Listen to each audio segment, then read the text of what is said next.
The Kansas City Chiefs are gearing up to take on the Houston Texans on yet another day of the week, this day of the week being Saturday, shortly before they find themselves playing on the rare Wednesday occasion of the NFL. I have a preview and prediction for this game, and I will be back later on tonight with a feature on what Charles Omenihu has been able to do for this defense in the short time that he has been back, so keep your eyes open for that. I believe that video drops at 6 p.m. So there are some big storylines to consider when talking about the Houston Texans and the Kansas City Chiefs. And one of these headlines, one of these storylines is fresh. Fresh and clean, as we would maybe turn to pop culture to understand. And that is Petty Lavon rides again. We have some new fodder for the work case against the Houston Texans and alleged defensive tackle Tim Settle, who no one seems to have heard of, but there are things to be reconciled. And to quote T.I. About Tim Settle, if he makes it, call him Grace because he's amazing. And Petty Lavon, again, thanks to Grok for this picture, because this is a dynamic individual in Petty Lavon, and what a great get-up. A zoot suit with zebra fur. Wah wah wooey. Now, moving on, the Chiefs are allowing 18.5 points per game, while the Texans are allowing 21.4 points per game. The Chiefs are 13th in the NFL in scoring with 23.5 points per game, and the Texans are 14th in scoring with 23.4 points per game. So, you take a step back and you look at the overall dynamics of this game, and it feels like these are two relatively fairly matched competitors. The Chiefs have won quite a few more games than have the Texans, but when you look at the stats and the breakdowns that way, these two teams seem relatively close on paper, and it should make for a game you would imagine that would play out like you would imagine. These teams are closely ranked in most of the things that go into constituent parts of an NFL game: running game, passing game, running defense, passing defense, all of those things, which we will talk about in a moment. But there is a discerning factor between the two of them, and it goes back to this. Petty Lavon. Not only is Patrick Mahomes the most dangerous weapon in all of professional football, but a motivated Petty Lavon is the absolute greatest weapon that can be deployed on the football field. So keep an eye open for that. And the last big storyline that I think we need to consider going into this game on Saturday, the Chiefs need some combination of two wins or losses, two wins, and a Buffalo Bills loss or two losses in order to capture the number one seed. Probably that means the Chiefs need to win two more games along the way, because the Bills have left on their schedule the Patriots, the Jets, and the Patriots. So this game is, in fact, important to win in order for the starters to get some rest in Week 18 / the beginning of the playoffs. I think that what will end up happening, should the Kansas City Chiefs wrap up the 1 seed prior to the 18th week of the season, is that we will see the starters for a half. They will treat it like a preseason game, but they will not play their players the entire game. They will just get a half of action, and I think we will see the backups take over in the second half of the Broncos game, should the Chiefs have the wraps on the 1 seed. What happens when the Kansas City Chiefs run the ball in this game? Well, the Chiefs are 16th in the NFL with 112.1 yards per game, while the Texans are 10th in the NFL, allowing 105.6 rushing yards per game. No, this is right. I thought I had transposed some stuff in the wrong place, but this is right. Tony Pollard had a good game against the Texans just a few weeks ago. He went 24 for 119, not only a good yardage total, but a good average as well, and he scored a touchdown. I think Pollard is a similar running back to Isaiah Pacheco. He is a guy that has some speed, has some size, has some intensity. With the ball actually in their hands, they're a little bit more different than their paper resumes would suggest, but I think they are comparable. So I think that Isaiah Pacheco will get the lion's share of the carries in this game, not just because he is the starter, but also because he has the build of a running back that does best against this Texans team. Rico Dowdle, currently of the Cowboys, who is 5'11", 215, and ran a 4.5, 4.40, so you're getting that sort of build of back, averaged just 2.8 yards per carry against these Texans. So, again, look for Isaiah Pacheco to get the nod and the majority of the carries versus throwing Kareem Hunt on the field too often, or Carson Steele getting too many carries either. I don't think Carson Steele, Samaje Perine for that matter, but I think that depends. Samaje Perine, I think, is going to be going forward deployed more in the passing game than the running game, and I think that's what they're gearing up to do with Isaiah Pacheco. Isaiah Pacheco has shown some more promise this year with catching passes out of the backfield than previously he had. But I think this will be a Pacheco game rather than a power running game. All that said, linebacker Azeez Al-Shaair is suspended. Linebacker Christian Harris is questionable. And defensive tackle Fulorunso Fatukasi is out for the Texans. Meanwhile, backup defensive tackles Tommy Toigi and Mario Edwards are both under 300 pounds. So they are not the typical build for run-stopping defensive tackles. So there may be a weakness right up the gut of this defense, right in the face of Tim Settle Jr. Tim Settle Jr. brings us right back to Petty LaVon. Look at that picture. Anyway, that is an AI-generated image that is just incredible. Grok, if you have not logged on to X/Twitter, Grok is available for everyone to use. You can create images just like that of Petty LaVon. There is a feature in tonight's feature talking about people actually named LaVon Petty. AI had told me, Grok told me, there are a number of people who have actually been known as LaVon Petty or Petty LaVon through the years. What about when the Kansas City Chiefs throw the football? The Chiefs are 13th in the NFL with 224.1 yards per game passing, while the Texans are 6th in the NFL, allowing just 196.9 yards per game. The last four quarterbacks that the Texans have faced got varying returns. This is an interesting thing here.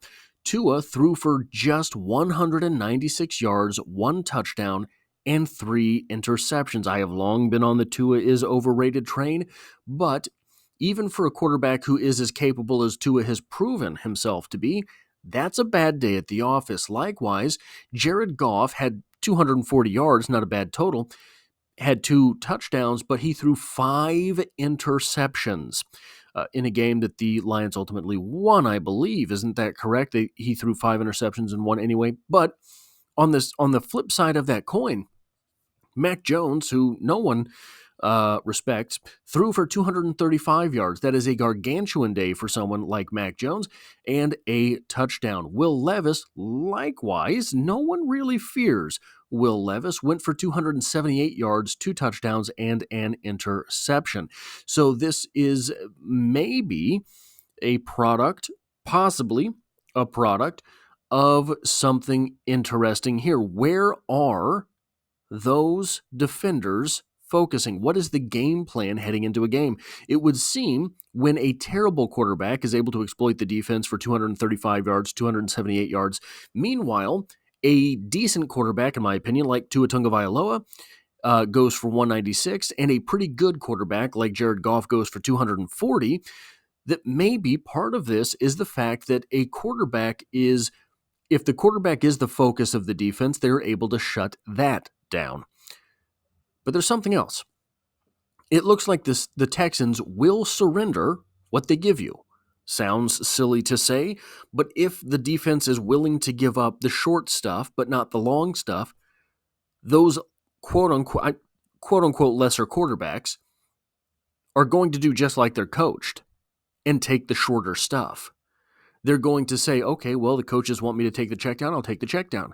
And they end up racking up a few more yards than the guys who are otherwise bigger names. Patrick Mahomes, in my opinion, then would do well to take the easy stuff early in this game in order to get momentum and get the win in the bag. Now, how can they take advantage of these things? Well, all three of the Texans' starting corners have produced interceptions on the season. They are a turnover-hungry defense. Meanwhile, and they are all decent-sized. They're all 5'11" is their shortest corner. They're all right around that 200-pound mark. So nobody is particularly small that you could bully around with a bigger, stronger wide receiver. However, Kamari Lassiter, one of their starting cornerbacks, ran a 4.65 40-yard dash. 4.65, playing cornerback, not an ideal situation. If the Chiefs can get a man-on situation with Lassiter and Xavier Worthy, it should be an automatic go route. It should just be in the playbook. If we're in man and you find yourself looking across the line at Kamari Lassiter, just run. Doesn't matter what the play is, doesn't matter what we have called, it doesn't matter what the option routes are, just freaking run. That could lead to a couple of down the field opportunities. Well, what about on the other side? When the Texans run the ball, the Texans are 17th in the NFL with 111.4 yards per game. The Chiefs' run defense is third in the NFL, falling from, I believe it was second last week, falling from second to third, allowing just 91.9 yards per game. And this brings me to Joe Mixon. Joe Mixon's season has been a wild ride. On the way to his 900-plus yards this season, he has run for more than 100 yards on 7 separate occasions. I believe week 1, he had 159 yards. Week 1 or week 2, he had 159 yards. That's a really good game in today's NFL. But when he's not running for 100 yards, it's ugly. It's real ugly. Outside of those 7 occasions, in his remaining performances are a 40-yard game and 3 games in the 20-yard bracket. 3 games where he has had less than 30 yards rushing. Absolutely wild stuff. I imagine the Chiefs will leave the running game this week to the linebackers. I think that they will have faith in their linebackers to be able to stop Joe Mixon, or if they can't stop him, make Joe Mixon beat you. Now, this will be in an effort to sell out against the pass to get C.J. Stroud. Get some sacks, get some pressure, get him on the move, get in his head, which means that they are likely to go with a lighter personnel for most of the game on that defensive line. Because they will have lighter personnel on the defensive line, it will open them up a little more to the running game in general. So I hope Leo Chenal is on the field a lot in this game because, as we will see later, you will not need Drew Tranquill to go up against their tight end. Leo Chenal and Nick Bolton being on the field is the maximal effort against a running game. These guys are in the plus category in effort. Leo's a big guy. Nick Bolton is a smart player and always makes good reads. So what about when the Texans pass the football? Well, the Texans are 19th in the NFL with 212.8 yards per game passing. The Chiefs, the Kansas City Chiefs, find themselves 14th in the NFL, allowing 215 yards per game.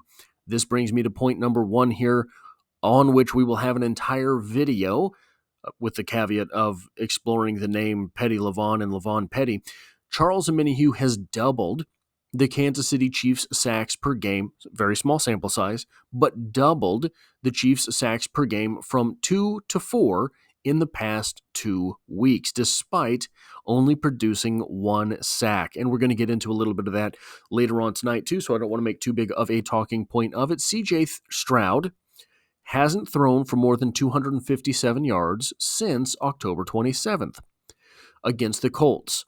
He's only topped 300 yards twice this season. I believe those were weeks 3 and 4 or 2 and 3, something like that, very early in the year. The Texans' offense is going through a sophomore slump with CJ Stroud. CJ Stroud is, you don't want to say getting figured out, right? That would be perhaps too rough. But he's not doing what he was doing last year. He is not looking as miraculous as he was last year. So keeping the pressure on CJ Stroud could maintain that slump for the Houston Texans. That is what I think they're going to try to do in this game. The Chiefs have struggled against tight ends this season. If they struggle against Dalton Schultz, it means bad things. Schultz has only 3 games this year with more than 50 yards receiving. So, do you pay very little attention to him and divvy up your efforts in other places? I think that's probably the correct answer. For this game, John Mechie is out, but he has been a disappointment so far anyway. Likewise, Tank Dell is unlikely to surpass his rookie season for total receiving yards. He'll probably get real close, but he only has 2 touchdowns to this point in the season, where he finished last season with 7. So he would need a monstrous last few games of the season even to match his rookie performances.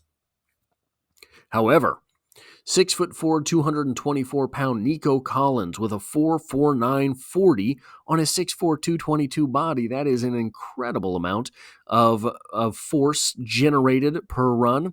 Has 849 yards on 6 touchdowns on the season. So that has been the main guy there in Houston this year, and I'm not quite sure how the Kansas City Chiefs combat it. Should they choose to leave Trent McDuffie on him, he will have a definitive size advantage. They do have Joshua Williams, who is a massive cornerback, but has struggled a lot this season and is not even guaranteed to be the number 2 cornerback going into this game. I don't know if they're going back to Najee Johnson at that 2 spot or not. Now, Spags, in my opinion, is going to try to confuse the young quarterback. This is one of the things that Spags is very good at, and this might prompt the Texans into a lot of shorter passes, which could help render Collins less effective than otherwise would be likely. I think that this game is likely to be a slugfest through 3 quarters. I think in that 4th quarter there, the Chiefs could find themselves with a definitive advantage. What that means is the Chiefs are going to be trying to get to that point in the game faster. They're likely to slow down the offense. They are likely to do a lot of these things which mitigate the young quarterback CJ Stroud from being able to mount a comeback. My prediction is the Chiefs 24, the Texans 17 in this game. Here we have another look at Petty Levon. Look at those earrings. Look at all of that going on. A red and yellow zoot suit, a gold cane with the diamond tip, and more zebra fur. Just one of those things that this guy seems to really enjoy, Petty Levon. Now, should the Chiefs win this game, it sets them up nicely to be able to have some breathing room at the end of the season.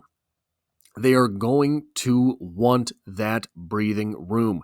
They do still have DJ Humphries, who will be out this game, attempting to make a comeback in the NFL after missing most of this season. And he's out this game, but I think it would behoove the Kansas City Chiefs to try to get him some reps in Week 18, regardless of whether they have to win that game or not, because you want him in a little better playing shape going into the playoffs. If you do have the 1 seed, you have that extra week there to be able to try to get him stretched back out, get him warmed back up, all of these things. This should be the game in which Hollywood Brown comes back. I don't know how much he is going to play, so I didn't really work him into the preview and prediction for this game. It would seem to me he was cited as being in game shape because he was able to still run while he was injured, I guess, or at least do bike work, something. But Andy Reid made the point of saying that it wasn't his legs that were the problem, so he is in shape. If he is in shape, if he is able to contribute, if he is on the field for a modest amount of snaps, we're going to get the chance finally to see exactly what it is that this offense was supposed to be. Seeing what this offense was supposed to be, or at least shades of it, could help them find momentum heading into the playoffs. I think there will be more timing-based stuff as they have another reliable veteran on the field in Hollywood Brown. And that means that we could see a completely different offense. Look, with all of the talent Patrick Mahomes has, with all of the problems the offensive line has, with all of the speed that they have at wide receiver now, with all of the different hands on deck that they have at running back, this could, if they find an identity, this could be a very dangerous offense, especially in the playoffs with that stable of running backs. Think about it. It's cold. It's 9 degrees at Arrowhead Field in January. Do you want Isaiah Pacheco running right at your face? Do you want Kareem Hunt the Thumper just barreling down the middle of your defense? Samaje Perine is basically a giant muscle, and Carson Steele is maybe not the best back on the roster, but he's one of the biggest. So heading into the playoffs, if they have a timing-based offense down, if they have some rhythm, and they have a guy, Xavier Worthy, if they have 2 guys, Xavier Worthy and Hollywood Brown, that are well able to pop off at any moment, then this could be a formidable offense in the playoffs. The same way that it was last year when all of a sudden they found their footing heading into the playoffs. And that's what carried them through that entire Super Bowl run. So that is what I have for this video. If you like or appreciate what it is that I do here, hitting the like button really does help me out, as it tells YouTube to share this video with other Kansas City Chiefs fans. And if you find yourself here by chance but not design, the Chiefs are the only thing I talk about on this channel, dropping multiple videos every single week, and I hope to have you back for the next one.